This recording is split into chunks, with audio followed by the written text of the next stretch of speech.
Catalyst.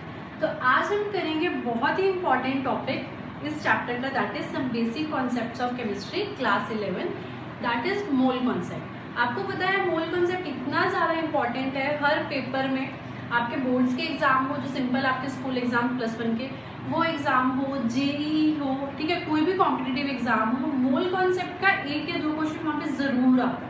ठीक है, तो आप उसको अच्छे से समझना। आज हम मोल कॉन्सेप्ट करेंगे। उससे पहले कुछ टर्म्स आती है, जैसे एटॉमिक मास हो गया, मॉलिक्यूलर मास निकालना, किसी एलिमेंट की परसेंटेज कंपोजिशन निकालनी। सबसे पहले मैं आपको वो सब सिखाती हूँ, फिर हम मोल कॉन्सेप्ट पे आएंगे। ठीक है, क्योंकि मोल कॉन्सेप्ट सीखने से पहले वो थोड़ी बहुत टर्म्स आनी चाहिए, जरूरी है। तो पहले हम वो सीखते हैं, फिर हम करेंगे मोल कॉन्सेप्ट। ठीक है, तो सबसे पहले हम बात करते हैं एटॉमिक मास की।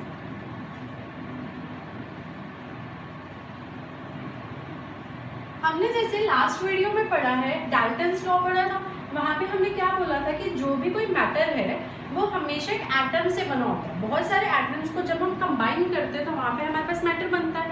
और उन्होंने ये भी बोला था कि जो वो एटम है वो इंडिविजिबल होता है। इंडिविजिबल मतलब वो उस एटम इतना ज़्यादा छोटा है कि हम उसको फर्दर और उसमें छोटे छोटे एलिमेंट्स यानी कि सब एटॉमिक्स में ब्रेक नहीं कर सकते।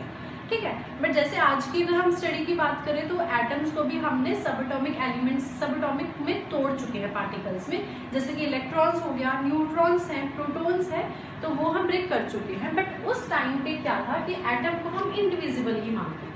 ठीक है, तो एटॉमिक मास क्या है, एक एटम के मास की बात की है। अब जैसे उन्होंने बोला था कि एटम इतना ज्यादा छोटा पार्टिकल है तो एटॉमिक मास निकालना तो मुश्किल होगा। किसी एक एटम का मास निकालना कितना ज्यादा मुश्किल होगा ना, वो इतना छोटा सा माइक्रोस्कोपिक है। ठीक है, तो उसके लिए हमने क्या किया था, मास निकालना बहुत ही ज्यादा मुश्किल हो रहा था। तो हमने क्या किया, वहां पे उन्होंने जब साइंटिस्ट ने निकालना स्टार्ट किया तो वहां पे वो एक स्टैंडर्ड वैल्यू लेने लगे। स्टैंडर्ड वैल्यू का मतलब है, पहले आप आइसोटोप समझो क्या होता है। आइसोटोप जैसे आपको पता है क्या होता है, same elements with same atomic number but different mass number, यही होता है, बट डिफरेंट मास नंबर। फिर उसके बाद क्या था कि सबसे पहले जब स्टार्टिंग में बात हमने स्टार्ट करी थी कि एटॉमिक मास किसी का कैसे फाइंड आउट करना है, तो उस टाइम पे हम मास स्पेक्ट्रोमेट्री से करते थे। किससे? Mass spectrometry. ये मास स्पेक्ट्रोमेट्री एक मेथड था जिससे हम एटॉमिक मास निकाल लेते थे और इससे बहुत ही ज्यादा एक्यूरेट वैल्यू आती थी। ठीक है, बट जैसे जैसे 19वीं सेंचुरी में गए तो वहां पे साइंटिस्ट ने क्या किया, उन्होंने एक ऐसा एलिमेंट लेना स्टार्ट कर दिया कि जिसके रिलेटिव में मैं दूसरे एटम्स का भी एटॉमिक मास निकाल सकूं। तो उन्होंने सबसे पहले हाइड्रोजन लिया, दैट इज H1। यानी कि अगर हाइड्रोजन, जैसे आपको पता है हाइड्रोजन 3 आइसोटोप्स होते हैं हाइड्रोजन के, प्रोटियम, ड्यूटेरियम एंड ट्रिटियम। ठीक है, तो उन्होंने ये वाला जो है प्रोटियम जो है उसको एज अ स्टैंडर्ड मान के इनके साथ जो और एटॉमिक मास जिनके निकालने थे उसमें निकालना उन्होंने स्टार्ट कर दिया। मतलब इसको रिलेटिव रखते थे, स्टैंडर्ड पे रखते थे और दूसरों को साथ में निकालना स्टार्ट कर दिया। बट उसके बाद इन्होंने चेक किया कि जो कार्बन है, कार्बन का जो 12th आइसोटोप होता है वो इससे भी ज्यादा स्टेबल है। ठीक है, तो ये अगर इससे भी ज्यादा स्टेबल है, फिर इन्होंने क्या किया, इसको स्टैंडर्ड रखा और साथ में औरों का एटॉमिक मास निकालते गए। तो जो अब के टाइम पे हम ये वाला यूज करते हैं जिसमें कार्बन 12 का जो आइसोटोप है उसको हम यूज करके औरों का एटॉमिक मास निकालते हैं, तो उसको हम बोलते हैं 1 एटॉमिक मास यूनिट। ठीक है, अब ये कैसे निकालते हैं वो देखो। हमारे को पता है कि जो कार्बन है उसका एटॉमिक नंबर कितना है, 6। एटॉमिक नंबर 6 मतलब इसमें जो प्रोटॉन्स हैं वो भी कितने हैं, 6। इलेक्ट्रॉन्स हैं कितने हैं, 6। न्यूट्रॉन्स हैं वो भी कितने हैं, 6। ठीक है, अब हम मास निकालते हैं क्योंकि हमें क्या करना है, यहाँ पे एटॉमिक मास ही तो निकाल रहे हैं। तो मैंने क्या किया, इस कार्बन का मैं मास निकालना स्टार्ट करती हूँ। तो जब मैंने मास निकाला तो मेरे को पता है जो प्रोटॉन का मास है वो कितना होता है, दैट इज 1.67 × 10⁻⁻34 ग्राम्स। ठीक है, -24 ग्राम्स। उसके बाद जो इलेक्ट्रॉन है उसका कितना होता है, 9.1 × 10⁻⁻27 ग्राम्स। और जो न्यूट्रॉन है, न्यूट्रॉन का मास कितना होता है, वो भी क्या होता है, सेम प्रोटॉन जैसे ही होता है, इंटू 10⁻⁻24 ग्राम्स। ठीक है, अब मैंने यहाँ से मास निकालना स्टार्ट किया किसका, कार्बन 12 एटम का। तो मैंने क्या किया, मेरे को पता है कार्बन 12 में 6 प्रोटॉन्स है, अगर एक प्रोटॉन का मास इतना है तो 6 इंटू 1.67 इंटू 10⁻⁻24। अब इलेक्ट्रॉन का हम मास इसमें ऐड नहीं करते क्योंकि ये बहुत ही ज्यादा क्या है, छोटा होता है, नेग्लिजिबल होता है, तो हम इसको यहाँ से क्या कर देते हैं, नेग्लेक्ट कर देते हैं। तो हम किससे निकालेंगे मास, सिर्फ प्रोटॉन्स और न्यूट्रॉन से। तो मैंने क्या किया, 6 इंटू ये प्रोटॉन्स लिए हैं प्लस न्यूट्रॉन कितने हैं, 6 इंटू 1.67 इंटू 10⁻⁻24 ग्राम्स। ठीक है, ये दोनों टर्म सेम है, तो मैं इसको क्या लिख सकती हूँ, 12 इंटू 1.6 इंटू 10⁻⁶7 इंटू 10⁻⁻24 ग्राम। और इसी को ही हम क्या बोलते हैं, 12 AMU। तो मतलब जो कार्बन है, कार्बन का जो 1 एटम है, तो उसको हम क्या बोलते हैं, 12 AMU। That is the mass of 1 carbon atom is equals to 12 AMU। ठीक है, ये चीज समझ आई। तो अगर मेरे पास एक एटम का मास कार्बन का 12 AMU आया है, तो मैं यहाँ से एक एटॉमिक मास यूनिट को एक्सप्लेन कर सकती हूँ। तो यहाँ से मैं क्या बोल सकती हूँ कि जो 1 AMU है वो किसके इक्वल है, 1/12 of the mass of the 1 carbon atom. ठीक है, ये चीज समझ आ गई है, अच्छे से आ गई होगी अब तो समझ। ठीक है, तो हम ऐसे क्या है, किसी का भी एटॉमिक मास यहाँ से निकाल सकते हैं। अब जैसे नाइट्रोजन ले लो, नाइट्रोजन में हमारे को पता है कितना होता है एटॉमिक नंबर 7, तो मतलब इसमें प्रोटॉन्स कितने हैं, 7 प्रोटॉन्स है, 7 ही इलेक्ट्रॉन्स है और 7 ही न्यूट्रॉन्स है। ठीक है, हमने क्या बोला है, मास निकालना है इसका। तो हमने क्या बोला था कि यहाँ पे इलेक्ट्रॉन का मास बहुत ज्यादा छोटा होता है, इसलिए हम इसको क्या कर देंगे, नेग्लेक्ट कर देंगे। तो यहाँ से सिर्फ प्रोटॉन्स और न्यूट्रॉन से निकालेंगे। प्रोटॉन और न्यूट्रॉन कितने हैं, 7 + 7 that is 14 into 1.67 into 10⁻⁻24 grams. तो मतलब इसको क्या बोलते हैं हम, AMU।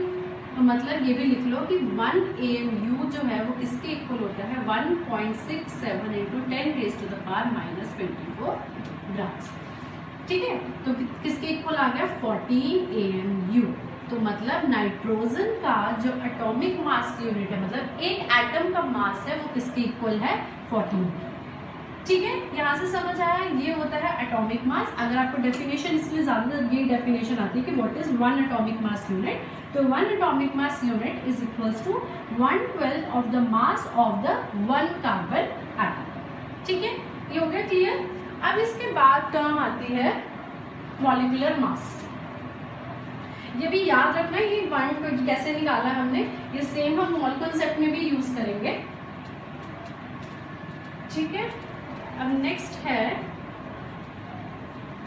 Molecular mass.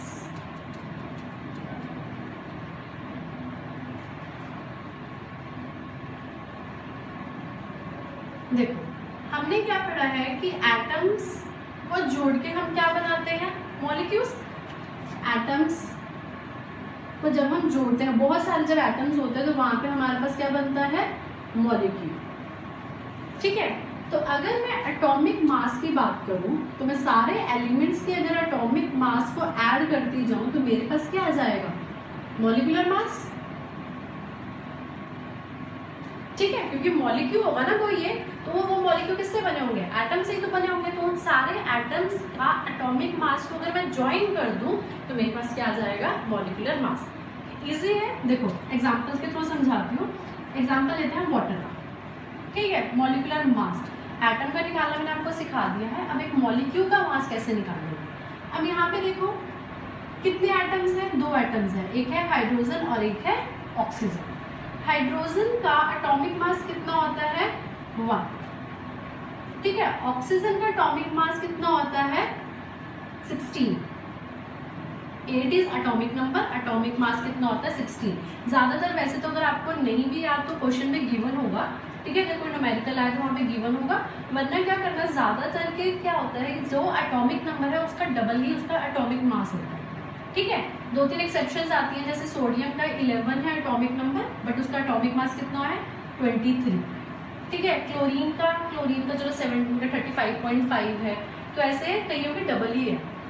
तो हाइड्रोजन का 1 है, ऑक्सीजन का एटॉमिक मास कितना है 16।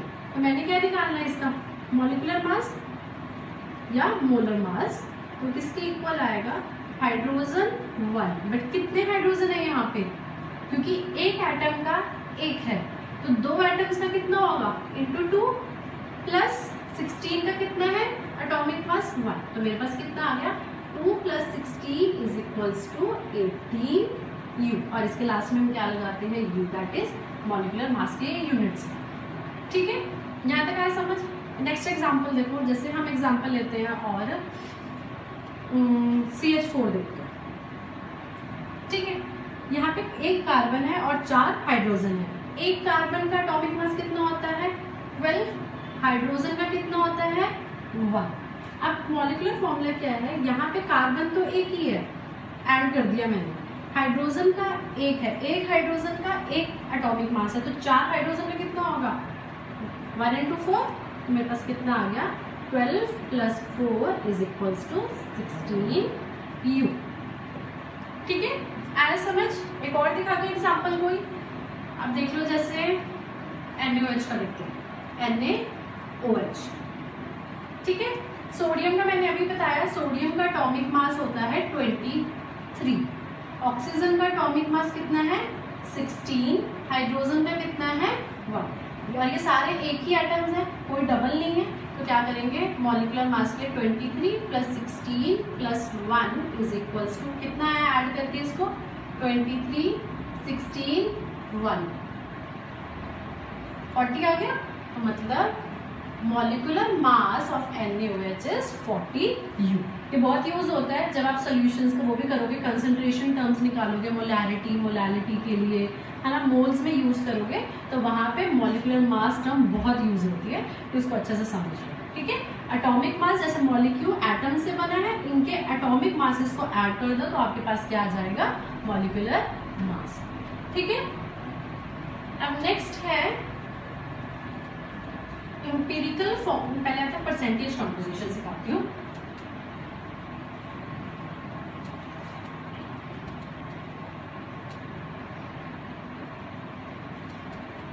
पहले आता है परसेंटेज कंपोजिशन, मास परसेंटेज कंपोजिशन। ठीक है, इसमें क्या निकालते हैं हम, आपके पास अगर कोई कंपाउंड गिवन है, जैसे ये देख लो कार्बन डाइऑक्साइड आपके पास कोई गिवन है, आपको बोला है कि मेरे को इस पूरे कंपाउंड में से कार्बन इस एटम की परसेंटेज बताओ कि इस पूरे कार्बन डाइऑक्साइड में कार्बन की जो कॉम्पोजिशन है वो कितनी है, कितने परसेंट में वहां पे कार्बन प्रेजेंट है, कितने परसेंट में मेरे को बताओ वहां पे ऑक्सीजन प्रेजेंट है। ठीक है, तो उसके लिए क्या आता है मास परसेंटेज कंपोजिशन। इसका फॉर्मूला है mass percentage of element is equal to mass of the element upon molecular mass of compound multiplied by 100। ठीक है, समझ आया। मास परसेंट अगर किसी एक एलिमेंट का, जैसे यहाँ पे मैंने आपको पूछा है कि मास परसेंट मुझे कार्बन एलिमेंट का बताओ कितना है, तो हम क्या करेंगे mass of an element of carbon, carbon का कितना मास है वो लिखना है, नीचे इस पूरे मास का, इस पूरे कंपाउंड का मॉलिक्यूलर मास मैंने अभी निकालना सिखाया। ठीक है, उस पूरे कंपाउंड का नीचे मॉलिक्यूलर मास लिखना है मल्टीप्लाइड बाय 100, तो आपके पास क्या आ जाएगी वहां पे परसेंटेज कंपोजिशन। ठीक है, जैसे इसी का एग्जांपल देख लेते हैं हम, कार्बन डाइऑक्साइड का मैंने निकालना है मास परसेंट ऑफ कार्बन। ठीक है, मास परसेंट ऑफ कार्बन, सबसे पहले मैं क्या लिखूंगी mass of an element, carbon atom का इस कार्बन एलिमेंट का कितना मास होता है 12, अभी निकाला था ना 1 carbon is equals to 12 AMU, तो कितना मास होता है 12 upon molecular mass of carbon dioxide. Molecular mass निकालो कार्बन डाइऑक्साइड का, कार्बन का एटॉमिक मास कितना है 12 प्लस ऑक्सीजन का एटॉमिक मास कितना वाला है 16, बट यहाँ पे कितने ऑक्सीजन है 2, तो 16 मल्टीप्लाइड बाय 2, तो मेरे पास कितना आ गया 12 plus 16 into 2 is equal to 32, that is 44। ठीक है, तो 12 अपॉन 44 मल्टीप्लाइड बाय 100,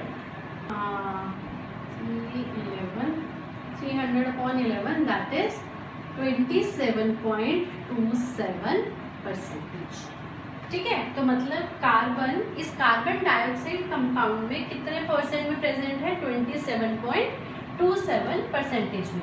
जैसे मैंने ऑक्सीजन का निकालना तो सेम ऐसे ऑक्सीजन के लिए भी निकाल सकती हूँ। ऑक्सीजन का मास कितना हो जाएगा, अब यहाँ पे 2 ऑक्सीजन है ना, तो 2 के लिए या चाहे आप 1 के लिए निकाल लो मल्टीप्लाइड बाई 2 कर देना, वो भी सेम चीज है, चाहे दोनों के लिए इकट्ठे निकाल लो। तो मास ऑफ एन एलिमेंट कितना आ जाएगा 32, क्योंकि एक एलिमेंट का 16, 2 को कितना होगा 32 अपॉन मॉलिक्यूलर मास कितना है 44 मल्टीप्लाइड बाय 100। ठीक है, ये है मास परसेंटेज। निकाल लोगे आप, सेम ऐसे निकाल लो जैसे कैल्शियम कार्बोनेट है, कोई और है, किसी की भी निकाल लो, सेम इसी फॉर्मूले से निकलेगा। ठीक है, अब नेक्स्ट करते हैं हम molecular formula, empirical formula and molecular formula.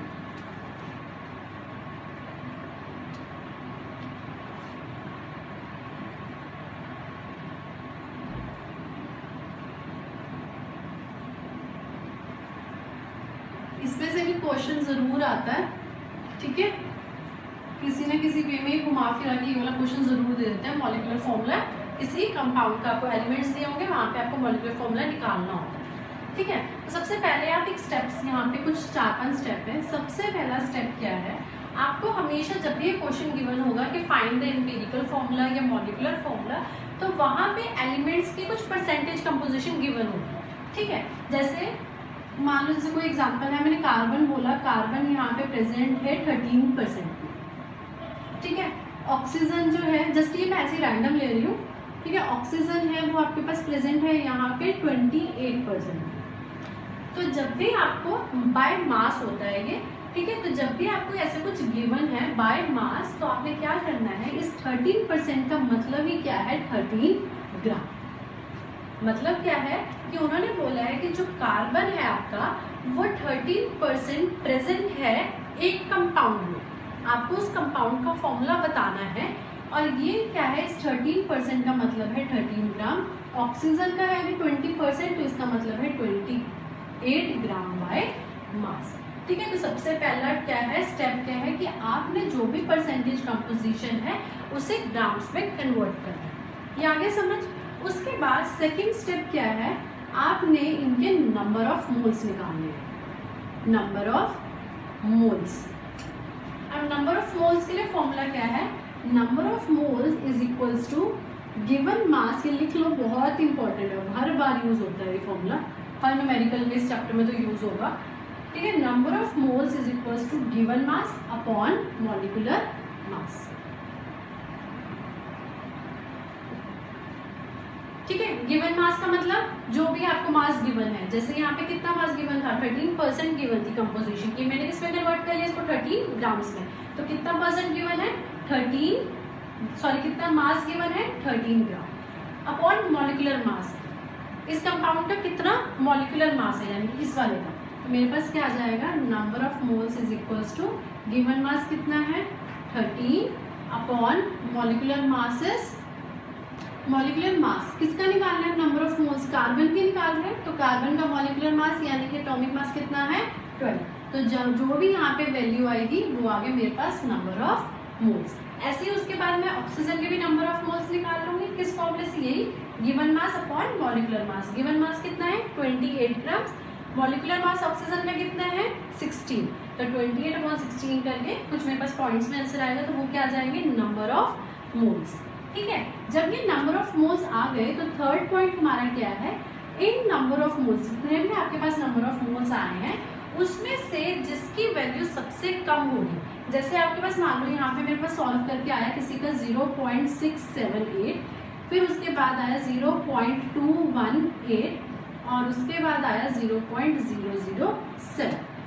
ठीक है, जैसे मान लो मेरे पास पास ये आ गए 3 मोल्स आ गए। कोई भी 3 एलिमेंट आपको गिवन थे, आपने उनके नंबर ऑफ मोल्स निकाल दिए। तो थर्ड स्टेप क्या है कि जो भी नंबर ऑफ मोल्स आए हैं उसमें से सबसे छोटे वाला जो मोल है उनसे इन सबको डिवाइड कर। ठीक है, तो मैं सबको डिवाइड कर दूंगी। 0.678 डिवाइडेड बाय 0.007, 0.218 डिवाइडेड बाय 007 और इस वाले को खुद को भी इसी से ही डिवाइड कर। ठीक है, कर दोगे तो मतलब क्या है, divide the moles with smallest mole value number। ठीक है, इसको डिवाइड करने का क्या मोटिव है, जब भी हम इसको डिवाइड करेंगे तो यहाँ पे कुछ ना कुछ एक वैल्यू मेरे होल नंबर रेशियो में आ जाएगी। ठीक है, जब ये होल नंबर रेशियो में आ जाएगी तो मेरे पास क्या है, एक मेरे को एक्चुअल नंबर मिल जाएगा। मुझे पता चल जाएगा कि एलिमेंट उतने नंबर्स में उतने एटम्स में प्रेजेंट है। ठीक है, मैं आपको सारे एग्जांपल से समझाऊंगी। रूल्स समझ लो, तीनों रूल समझ आ गए। उसके बाद फोर्थ रूल क्या है, फोर्थ रूल में जो भी आपके पास होल नंबर आएगा कोई भी, आपने उनको क्या करना है, उन एलिमेंट्स के नीचे वो नंबर लिखना है। तो ये क्या बन जाएगा, एम्पिरिकल फॉर्मूला। अब देखो एम्पिरिकल और मॉलिक्यूलर फॉर्मूला में क्या डिफरेंस है। जो एम्पिरिकल फॉर्मूला है वो हमें क्या देता है, empirical formula defines as a formula which gives only a simple whole number ratio, simple whole number ratio of atoms of various elements of compound। ठीक है, तो इससे क्या मतलब है कि जो एम्पिरिकल फॉर्मूला है वो हमारे को एलिमेंट्स के, जैसे कोई भी एलिमेंट, जैसे मैंने यहाँ पे सी लिया, एन लिया, हमेशा उनका एक सिंपल होल नंबर रेशियो होगा। होल नंबर रेशियो कहाँ से आया था, ये वाला। जब आपने मोल्स निकाल के मोल्स में से सबसे छोटे वाले को सबसे डिवाइड किया था तो आपके पास यहाँ पे कुछ होल नंबर रेशियो आए थे। तो उन होल नंबर रेशियो, जैसे यहाँ पे मान लो 2 आया, यहाँ पे 1 आया, तो जब मैं इनको पुट करूंगी तो यहाँ पे ऐसे। तो ये क्या है, मेरा एम्पिरिकल फॉर्मूला, जिसमें एलिमेंट्स को वो एक सिंपल होल नंबर रेशियो देगा। ठीक है, बट जो मॉलिक्यूलर फॉर्मूला है, मॉलिक्यूलर फॉर्मूला उन एलिमेंट्स को एक्चुअल नंबर प्रोवाइड करता है जिससे मेरा कंपाउंड बन जाता है। ठीक है, जैसे अब एक्चुअल नंबर यहाँ पे कोई भी, जैसे 2 आया, तो मैं क्या करूंगी, जैसे एक्चुअल नंबर की पूरा फॉर्मूला होता है इसका, n is equals to molecular formula mass upon empirical formula mass. ठीक है, हम क्या करते हैं, जब मेरे पास एम्पिरिकल फॉर्मूला बन गया तो इस एम्पिरिकल फॉर्मूला से मैं यहाँ से इसका एम्पिरिकल मास निकाल लूंगी। कार्बन का कितना होता है, 12 इंटू 2 प्लस हाइड्रोजन का 1। तो मेरे पास जो भी यहाँ पे वैल्यू आएगी मैं उसको यहाँ पे पुट करूंगी। ठीक है, उसके बाद मॉलिक्यूलर फॉर्मूला मास निकालूंगी। ये आपको क्वेश्चन में गिवन होता है, मॉलिक्यूलर फॉर्मूला मास। तो जब आप इन दोनों को वैल्यू को पुट करोगे तो आपके पास यहाँ पे n की वैल्यू कुछ ना कुछ होल नंबर रेशियो आएगी, जैसे 1 होगा, 2 हो, 3 हो, 4 हो, कुछ भी हो। ठीक है, तो जो ये n की वैल्यू आएगी आपने फर्दर इसको n के साथ मल्टीप्लाई कर देना, जो भी एम्पिरिकल। तो जब आप एम्पिरिकल वाले को इस n के नंबर के साथ मल्टीप्लाई कर दोगे तो आपके पास क्या बन जाएगा, मॉलिक्यूलर फॉर्मूला। ठीक है, अब ये थोड़ा सा वो हो गया है, कोई बात नहीं, मैं धीरे धीरे सारा समझाती हूँ। देखो एग्जाम्पल से समझाती हूँ आपको।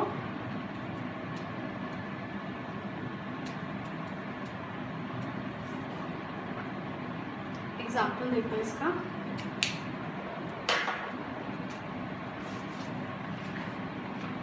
एग्जाम्पल है the simplest formula of a compound which has the percentage composition। हमारे को परसेंटेज कंपोजिशन दी हुई है, कार्बन की 80% है, हाइड्रोजन की 20% है। ठीक है, और आपको साथ में गिवन है molecular mass is equals to 30। ठीक है, और उन्होंने आपसे पूछा है what is the empirical and the molecular formula of the compound. तो मैंने क्या बोला था, सबसे पहले हमारा फर्स्ट क्या था कि आपने इसको मास में यानी कि ग्राम्स में कन्वर्ट करना। तो यहाँ पे ऐसे करके एक लाइन बना लो।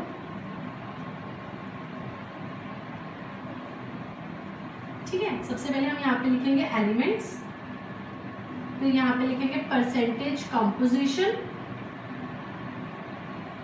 नेक्स्ट वाले में हम लिखेंगे मास इन ग्राम्स, ठीक है, क्योंकि हमारे को जो भी परसेंटेज कंपोजिशन होगी उसके आप ग्राम्स में कन्वर्ट करोगे। उसके बाद नेक्स्ट होएगा हमारा मोल्स। मोल्स का formula given mass upon molecular mass. Moles निकालने के बाद सिंपल होल नंबर रेशियो, ठीक है। करते हैं स्टार्ट। ये देख लो एलिमेंट्स, फिर परसेंटेज कंपोजिशन लिखते हैं, फिर मास, फिर मोल्स, फिर सिंपल होल नंबर रेशियो। अब देखो एलिमेंट कौन कौन से गिवन है मेरे को, दो है, एक कार्बन है और एक हाइड्रोजन है। कार्बन की परसेंटेज कंपोजिशन कितनी है 80%, हाइड्रोजन की कितनी है 20%। अब फर्स्ट क्या था, आपने सबसे पहले इसको किस में कन्वर्ट करना है ग्राम्स में, तो ये किसके इक्वल हो गया 80 ग्राम्स और ये कितना हो गया 20 ग्राम्स, ठीक है। सेकेंड स्टेप क्या था, मोल्स निकालने। मोल्स के आ गए 80 अपॉन मोल्स का given mass upon molecular mass, तो मोल्स आ गए 80 अपॉन मॉलिक्यूलर मास किसका, कार्बन का निकाल रहे हैं, तो कार्बन का मॉलिक्यूलर मास कितना होता है 12, ठीक है, तो अपॉन 12। तो यहाँ पे जब इसको सॉल्व करेंगे तो मेरे पास आएगा 6.66, ठीक है। अब सेम ऐसे ही हाइड्रोजन के लिए भी निकालेंगे, मॉलिक्यूलर मोल्स निकालेंगे, गिवन मास अपॉन मॉलिक्यूलर मास। गिवन मास कितना है 20 अपॉन मॉलिक्यूलर मास हाइड्रोजन का कितना होता है 1, तो 20 upon 1 that is equals to 20, ठीक है। यहाँ तक समझ आ गया।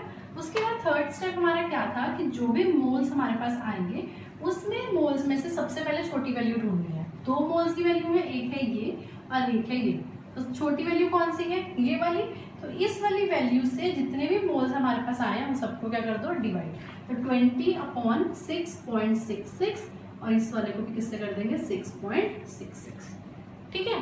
तो हमारे पास क्या आ गया, इसकी वैल्यू आ गई 1 और इसकी जब हम इसको सॉल्व करेंगे 20 अपॉन इसको, तो मेरे पास आएगा 3, ठीक है। तो हमारे पास आ गया सिंपल होल नंबर रेशियो आ गया। तो यहाँ से मेरे पास इंपीरिकल फॉर्मूला क्या बना,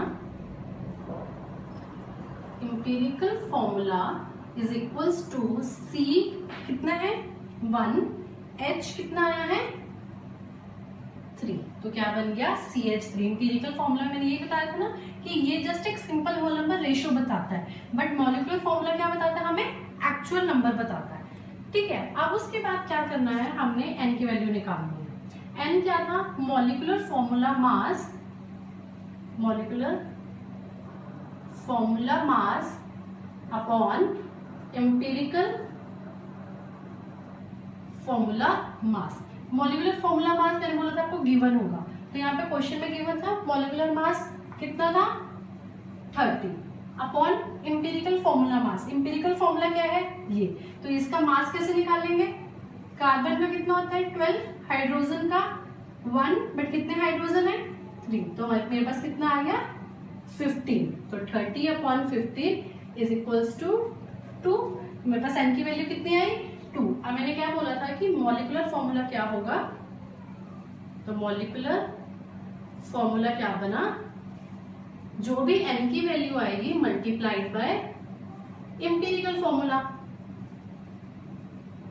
ठीक है। तो n की वैल्यू यहाँ पे क्या है 2 multiplied by empirical formula that is CH3, मेरे पास क्या आ गया C2H6, तो ये है हमारा मॉलिक्यूलर फॉर्मूला, ठीक है।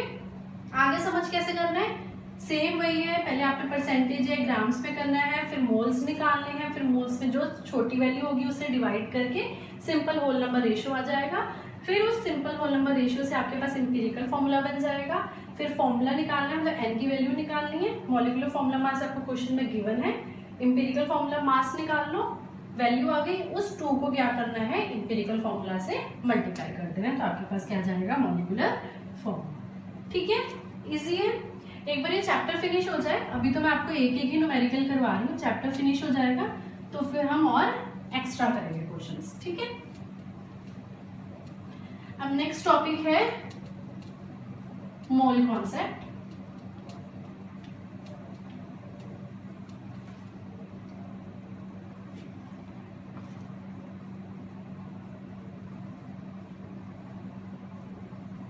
मोल कॉन्सेप्ट ठीक है, बहुत इजी टॉपिक है। हम लोग ऐसे सोचते हैं पता नहीं क्या है मोल कॉन्सेप्ट, इतना हार्ड है, कैसे हम न्यूमेरिकल सॉल्व करेंगे। बहुत इजी है, ध्यान से समझना। ठीक है, जो ये मोल टर्म है ये एक नंबर है। नंबर कैसे कि अगर मेरे पास कोई सब्सटेंस गिवन है, मेरे को उसकी क्वांटिटी चेक करनी है, तो वो क्या है, हम मोल्स की टर्म में कर सकते हैं। ठीक है, मोल की टर्म में ही क्यों कर सकते हो सब्सटेंस को, किसी और में क्यों नहीं? क्योंकि हमारा जो मोल है वो एक बहुत ही ज्यादा छोटी चीजों को आइडेंटिफाई करने के लिए होती है, जैसे एटम्स, मॉलिक्यूल्स, पार्टिकल्स, इलेक्ट्रॉन्स, इन सब की क्वांटिटी चेक करने के लिए हमारे पास ये एंटिटी टर्म है, दैट इज मोल्स। ठीक है, एक नंबर है, कैसे देखो, हमारे को पता है कि जो 1 डजन होता है वो किसके इक्वल होता है, 12 के। तो ऐसे ही 1 मोल जो है वो किसके इक्वल है, 1 mole is equals to 6.022 into 10 raised to the power 23 particles. समझ आया? कोई भी एक नंबर, अगर मेरे पास कोई एटम है, कोई मॉलिक्यूल है, कोई भी चीज है, उसका अगर मेरे को 1 मोल बोला है तो 1 मोल मतलब इतने नंबर ऑफ पार्टिकल्स। ठीक है, अब जैसे मैं बोलूं कि 1 मोल ऑफ कार्बन एटम या हाइड्रोजन एटम, कुछ भी ले लो। ठीक है, तो 1 मोल ऑफ कार्बन एटम का मतलब कि एक मोल एटम के बीच में कितने एटम्स हैं, कार्बन एटम तो कितने होंगे, 6.022 into 10 raised to the power 23 atoms. ठीक है, अब मैं मॉलिक्यूल की बात करूं, 1 मोल ऑफ हाइड्रोजन मॉलिक्यूल, इसमें कितने नंबर होंगे, तो इसमें भी same 6.022 into 10 raised to the power 23 molecules. अगर पार्टिकल्स पूछा है तो उतने ही पार्टिकल्स होते हैं एक मोल में। एक मोल में कितने एटम्स है, कितने ही एटम्स है, और एक मोल में एक मॉलिक्यूल में है ना कितने हैं, तो इतने ही मॉलिक्यूल्स हैं। इजी, यहाँ तक समझ आया? अब देखो, अब क्या है, मैंने आपको बताया था कि जो कार्बन 12 है ना, कार्बन जो 12 है, मैंने उसको कैसे रिप्रेजेंट किया था कि कार्बन 12 का मेरे पास एटॉमिक मास यूनिट कितना है, 12U, यानी कि ये था मास ऑफ 1 कार्बन एटम। एक कार्बन एटम का मास कितना आया था मेरे पास, 12 AMU, और ये AMU की वैल्यू क्या थी, 1.67 into 10 raised to the power -24 grams. ठीक है, यही थी ना वैल्यू। उसके बाद क्या है, अगर मेरे को इसको ग्राम्स में, अब देखो mass of 1 carbon atom is equals to this. अब मेरे को निकालना है mass of 1 mole of carbon atom, तो वो कितना होगा। अब मेरे को पता है 1 मोल कार्बन एटम में कितने पार्टिकल्स हैं, इतने 6.022 into 10 raised to the power 23। तो मेरे पास अगर एक कार्बन एटम का इतना एटॉमिक मास यूनिट है तो 6.022 into 10 raised to the power 23 में कितने होंगे, कितना उसका एटॉमिक मास होगा, तो वो किसके इक्वल हो जाएगा, 12 AMU multiplied by 6.022 into 10 raised to the power 23, मतलब 12 ग्राम्स। समझ आया? देखो क्या है, मास ऑफ 1 कार्बन एटम कितना था, 12 AMU। ठीक है, मतलब mass of 1 mole of an carbon atom कितना होगा, मतलब एक मोल में कितने एटम्स है, इतने एटम्स है। तो अगर मेरे एक कार्बन एटम का इतना था, तो इतने कार्बन एटम्स के कितना मास होगा। ठीक है, तो यूनिटरी मेथड से करते हैं कि 1 carbon atom is equals to 12 AMU, तो इतने पार्टिकल्स का कितना होगा, इसको 12 AMU से मल्टीप्लाई कर देंगे, तो मेरे पास कितना आ गया, 12 ग्राम। इसको हम रिप्रेजेंट करते हैं ग्राम से, क्योंकि हमने मास निकाला है, और इसी को ही हम ग्राम एटॉमिक मास भी बोलते हैं। ठीक है, that is gram atomic mass, या इसको हम बोलते हैं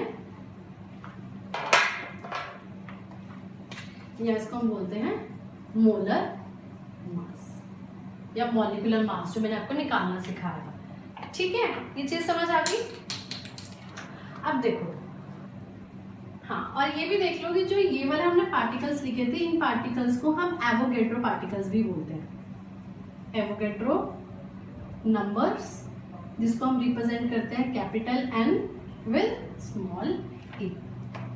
ठीक है, अब इसके कुछ न्यूमेरिकल्स हैं, देखो फटाफट, बस यही यूज होगा, हम इसी को घुमाते रहेंगे इधर उधर टर्म्स को। बस एक और फॉर्मूला है इसमें, वही वाला जो हमने मोल्स के लिए निकाला था कि मोल्स कैसे निकालते हैं, number of moles is equals to given mass upon molecular mass. ठीक है, तो आपको बस ये वाला याद रखना है, और वो 1 मोल्स में कितने एटम्स या कितने पार्टिकल्स होते हैं वो चीज याद रखनी है, तो सारे न्यूमेरिकल्स हो जाएंगे। ठीक है, जैसे फर्स्ट न्यूमेरिकल देखो, फर्स्ट है find the number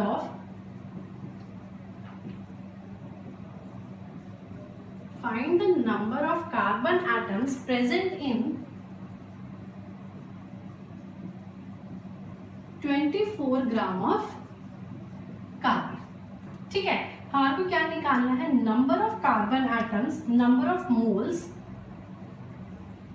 find the number of moles of carbon atom present in 24 gram of carbon, यानी कि क्या निकालना है, मोल्स निकालने हैं। अब देखो क्या है, या तो आप ये वाला फॉर्मूला लगा के भी निकाल सकते हो, इस वाले फॉर्मूले में क्या है, मोल्स निकालने, गिवन मास कितना है कार्बन का 24 अपॉन मॉलिक्यूलर मास, किसकी बात कर रहे हैं, कार्बन की, तो कार्बन का मॉलिक्यूलर मास कितना था 12, तो 12 कितना आ गया 2, तो यानी कि इस 24 ग्राम्स में मेरे कार्बन एटम के कितने मोल्स हैं, 2 मोल्स हैं। ठीक है, या तो आप यहां से ऐसे निकाल सकते हो, नहीं तो क्या है कि 1 मोल ऑफ कार्बन एटम कितने के इक्वल होता है, 12 के इक्वल होता है, ये अभी निकाला हमने, निकाला था ना, 1 mole of carbon atom is equals to 12 gram, तो मतलब कि 12 ग्राम में कितने मोल्स हैं, 1 मोल। अब मैंने इसको ऐसे करके क्यों लिखा, देखो जब भी आपको कोई चीज निकालने के लिए बोली है तो उसको आप क्या करो, हमेशा राइट साइड में ले जाओ, तो इजी हो जाती है कैलकुलेशन। ठीक है, जैसे मेरे को ये स्टेप याद था कि 1 मोल ऑफ कार्बन एटम में 12 ग्राम्स है, मेरे को निकालना क्या है, मोल्स निकालने, तो मैं ये वाली टर्म को शिफ्ट कर दूं, 12 ग्राम्स इधर ले आऊंगी, ये वाली चीज इधर ले आऊंगी। ठीक है, अब 12 ग्राम में इतने मोल्स हैं, तो 1 ग्राम में कितने होंगे, 1/12। ठीक है, कितने ग्राम्स के लिए निकालना है मेरे को, 24 ग्राम्स के लिए निकालना है, तो यूनिटरी मेथड से 12 में अगर 12 ग्राम में 1 मोल है कार्बन एटम का, 1 ग्राम में कितना होगा 1/12, तो 24 ग्राम्स में कितना होगा 1/12 multiplied by 24, that is 2 moles. ठीक है, इजी था। जैसे आपने या तो ये वाले मेथड से निकालो, नहीं तो इस वाले मेथड से निकालो, बट अगर आपको ये फॉर्मूला आ गया तो आप मोल्स यहाँ से भी डायरेक्ट निकाल सकते हो। ठीक है, अब नेक्स्ट देखो numerical,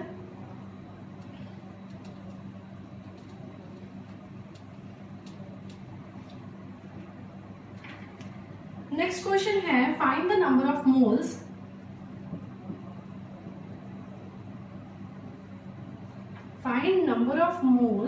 in 360 gram of water molecule. ठीक है, फिर से क्या बोला हमने निकालने के लिए, मोल्स निकालने के लिए वही वाला फॉर्मूला लगा लो फिर से, moles is equals to given mass upon molecular mass, तो moles is equals to given mass कितना है 360 ग्राम्स अपॉन मॉलिक्यूलर मास, किसका, अब किसकी बात कर रहे हैं, वाटर की, तो वाटर का मॉलिक्यूलर मास देखो, हाइड्रोजन का एटॉमिक मास कितना होता है 1, कितने हाइड्रोजन है 2, तो 1 × 2 प्लस ऑक्सीजन का कितना होता है 16, तो कितना आ गया 18। ठीक है, तो क्या आ जाएगा मॉलिक्यूलर मास 18, तो कितना आ गया 360। अच्छा ठीक है, तो हमारे पास कितना आ गया 20 मोल्स। ठीक है, इजी है। नेक्स्ट है न्यूमेरिकल, ज्यादातर यही आता है, या तो आपको मोल्स गिवन होंगे, आपको मास निकालना होगा। ठीक है, देखो जैसे यहाँ पे आपको मोल्स गिवन है, मास निकालना है, कोई भी एटम दिया होगा या मॉलिक्यूल दिया होगा तो आप मॉलिक्यूलर मास उसका पुट कर सकते हो, साथ में मोल्स पुट कर सकते हो, गिवन मास निकाल लोगे, या आपको गिवन मास दिया होगा, मॉलिक्यूलर मास गिवन होगा, आपको मोल्स निकालने हैं। तो यही एक फॉर्मूला है जो बार बार रिपीट होता रहेगा। ठीक है, नेक्स्ट देखो क्वेश्चन, जैसे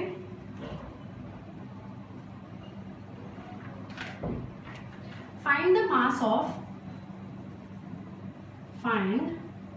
mass of hydrogen atom present in 32 gram of methane. ये है क्वेश्चन।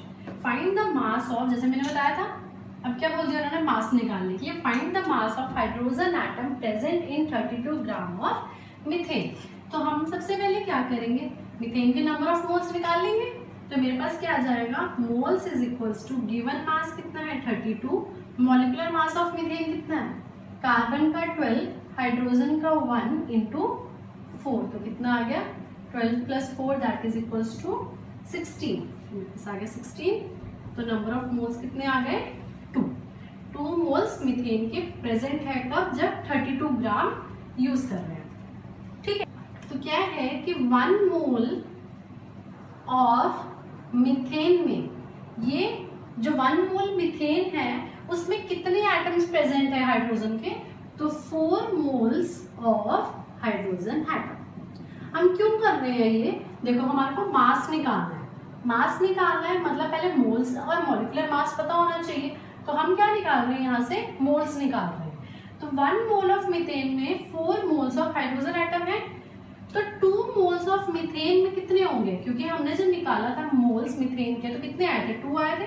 तो 2 मोल्स ऑफ मीथेन में कितने होंगे, अगर 1 में 4 है तो 2 में कितने होंगे, 4 इंटू 2 दैट इज 8 मोल्स। तो 8 मोल्स ऑफ हाइड्रोजन एटम हमारे प्रेजेंट है 2 मोल्स ऑफ मीथेन में।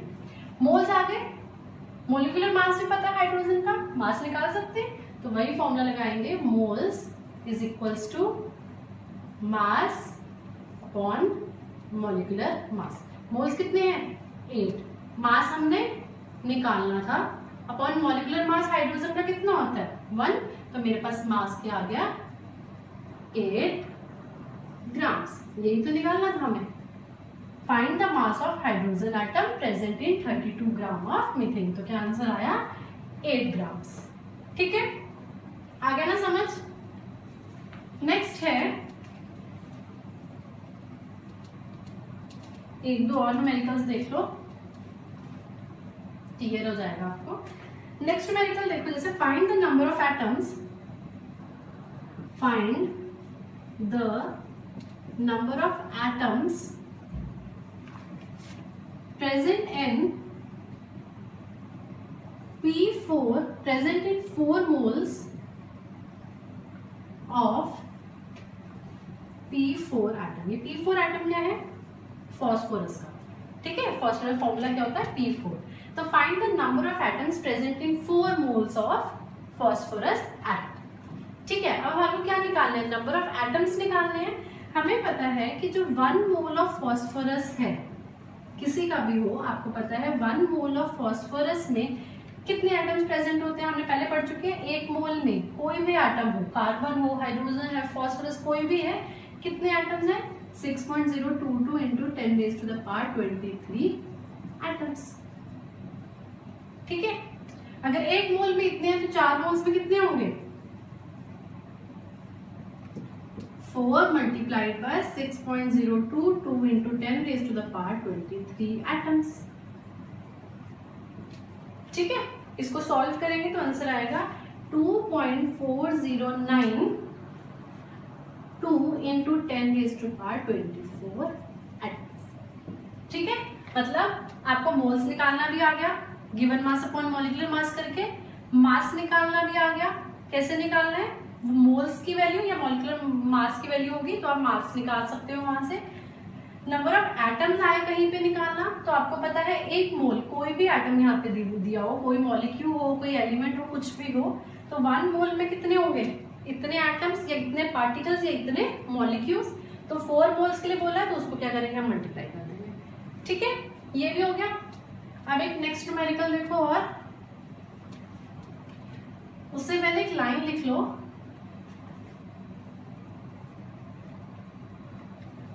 1 mole of an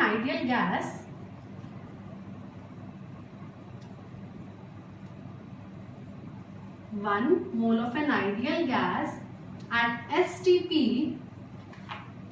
is 1 mole of an ideal gas at STP has volume is equal to 22.4 litres. ठीक है, STP क्या होता था? स्टैंडर्ड टेम्परेचर प्रेशर पे। टेम्परेचर कितना होता है इस पे? 273 केल्विन। Pressure 1 atmosphere 760 mmHg। ठीक है, और इस टाइम पे STP पे जो वॉल्यूम होता है वो कितना है हमारा किसी आइडियल गैस का? 22.4 लीटर्स। ठीक है, तो अभी इस पे न्यूमेरिकल देखो।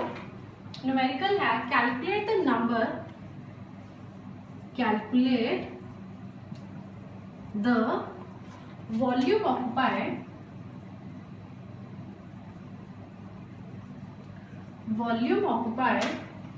by 14 gram of nitrogen at STP।